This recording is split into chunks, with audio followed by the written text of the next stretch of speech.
seem popular.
Transcendental lore is monopolizing me.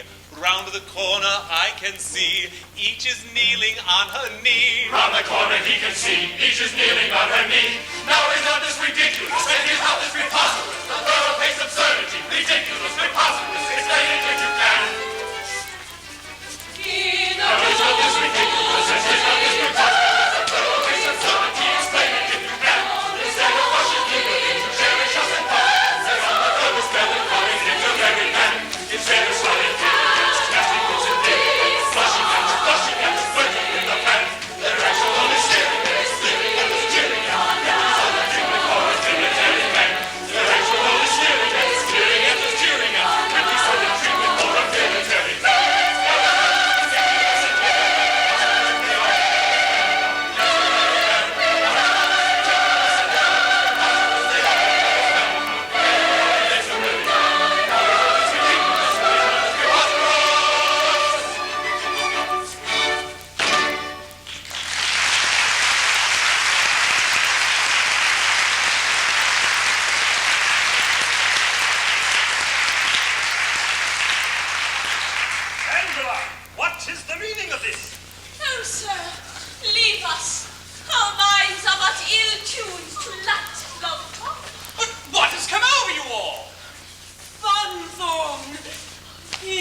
come over us. He's come among us and he's idealized us. Has he succeeded in idealizing you? He has. Good old Bunthorne. My eyes are open. I droop despairingly. I'm soulfully intense. I am limp and I cling.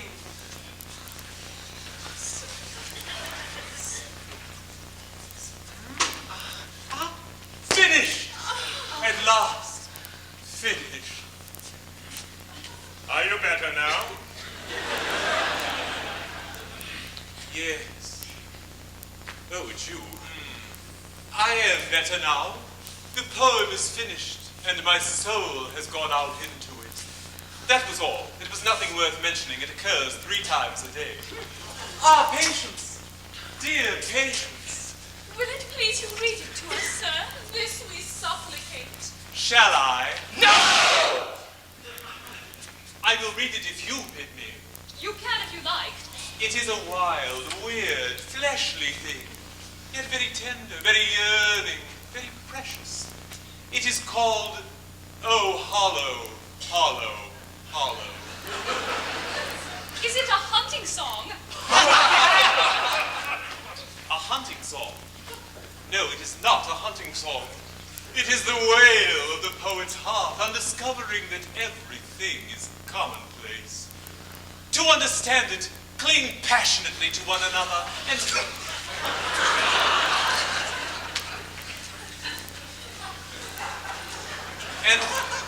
and think of faint lilies.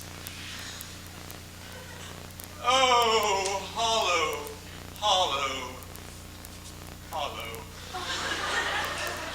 What time the poet hath hymned, the writhing maid, lithe-limbed, quivering on amaranth and asphodel. How can he paint her woes, knowing as well he knows that all can be set right with calomel?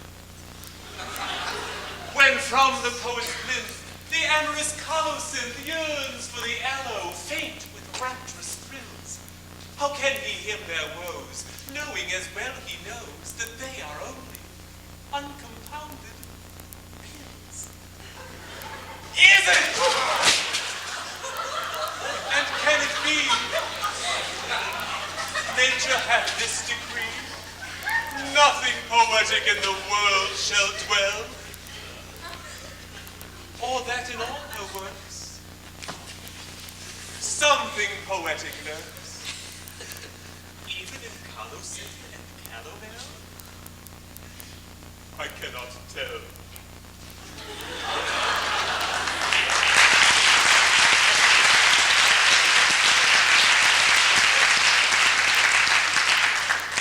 How purely fragrant, how earnestly precious.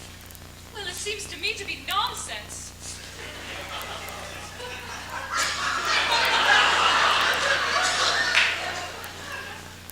Nonsense, yes, perhaps. But oh, what precious nonsense. Well, this is all very well, but you seem to forget that you are engaged to us. It can never be. You are not Imperian. You are not Della Crusca. You are not even early English. Oh, be early English, and it is too late. Red and yellow. Primary colors. Oh, South Kensington. We didn't design our uniforms, but we don't see how they could be improved. No, you wouldn't. Still, there is a cobwebby grey velvet with a tender bloom like cold gravy, which made Florentine 14th century, trimmed with Venetian leather and Spanish alternates, and surmounted with something Japanese. It matters not what. Would at least be early English. Come, maidens.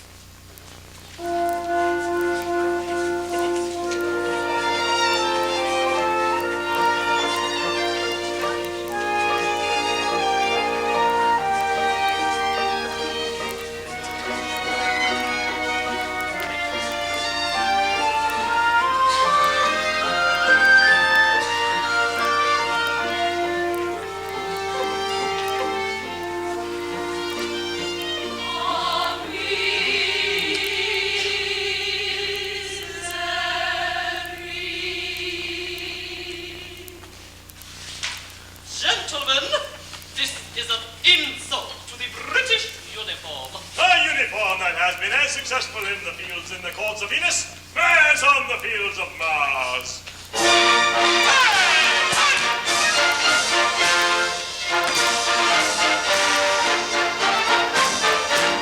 When I first put this uniform on, I said as I looked in the glass, it's 1/4,000,000 civilian mind bigger than formers of Mars. For trade has a charm for the fair, and a plenty of that to spare, and a love of precious and unpleasants are eloquent everywhere. The fact which I counted upon when I first put this uniform on. I simple coincidence you could never have counted upon. The same thing occurred to me when I first put this uniform on. I said when I first put it on, it is clear to the veriest dunce that every beauty will feel her duty to yield to its glamour at once. She will see that I'm freely all laced, in a uniform handsome and chaste, but the petticoats of law